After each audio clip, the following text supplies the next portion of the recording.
Hi, I'm Tim. Welcome to our channel and thanks for logging on. If you enjoy these videos, do me a favor and subscribe to our YouTube channel right here at Watchbox Reviews. I would really appreciate it and I promise to update daily. If you love this watch, you could see it and you could purchase it on our website, thewatchbox.com. And today we are discussing part of my favorite family of Rolex Datejust models. This is the Rolex Oyster Perpetual Datejust Turnograph, the reference 16263, the timepiece with a 1990 serial number and a matching 1990 serial bracelet is a lovely 36 millimeters in diameter on my 16 centimeter circumference wrist, reasonably slender at 11.5 millimeters. It has a nice compact span across the wrist, which I have measured at 43.5 millimeters with a 20 millimeter spacing between the lugs, and of course the 1990 serial, of course, comes with a strap tool aperture in the lug profiles, so that 20 millimeter spacing between the lugs is relevant because this is the kind of Rolex you would be more inclined to put on a strap than a modern Rolex timepiece. Now, the watch is easy to wear and handsome, a lovely nostalgic 80s, 90s two-tone with correct tritium dial, hands and dial base, as well as a lovely and unmarred blue sunburst. The timepiece easy to wear, and I can endorse it, as you see on my 16 centimeter circumference wrist. I can endorse it for wrists as small as 13 centimeters in circumference, so this is a true unrestricted unisex option. Jumping in a little bit closer, I was so impressed by the condition of this bracelet that I had to check its serial code, and it is an O serial code which corresponds to 1990, but on condition and feel, yes, it has that nostalgic Rolex rattle, but it's not worn or stretched, distended, or in any way other than it emerged from Geneva back in 1990. So this bracelet was sharp enough that I had to check to see if it was a later service replacement. A handsome Oyster design. You can see polished centers, polished outer faces, two-tone yellow golden steel with removable links fixed by screws. You can see it as a snap-shut friction fit Rolex clasp with the crown still sharply defined. You can see each of the points of the 5-point coronet raised in stark relief against the base with a handsome satin finish and contrasting polished face.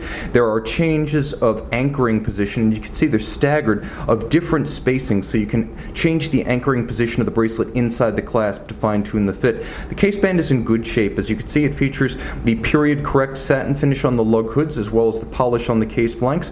Rolex twin lock crowns screw down, all of this water resistant to 100 meters, and the watch not yet so old that it can't still meet its original factory water resistance rating. You can see the volume and shape of the lugs at all four corners. Pre-owned watch, so I always like to disclose condition clearly.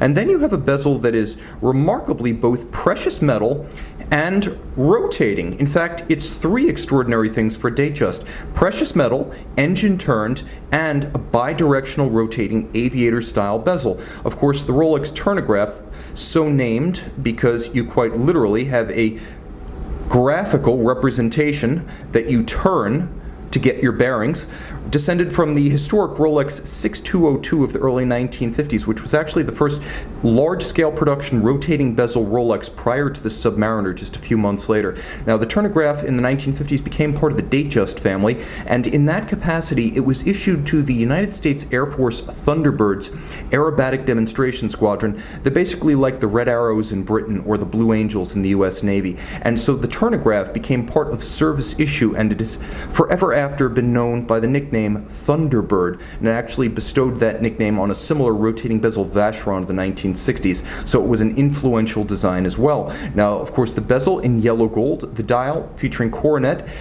indices and hands in yellow gold, and of course you can always use that index as an easy reference against the minute hand. It's a wonderful timer as it was originally intended for travelers, technicians, and pilots. You have a lovely metallic yellow gold style date disc, and of course you have immaculate surfacing on the blue sunburst dial. There's no oxidation, no errant marks of watchmaking tools, no signs of outward age other than the handsome fade of the tritium on the hands and outboard of the indices. Inside, a fairly modern caliber, Rolex caliber 3135, 48-hour power reserve, 31 joules, automatic winding, stop seconds, quick set date.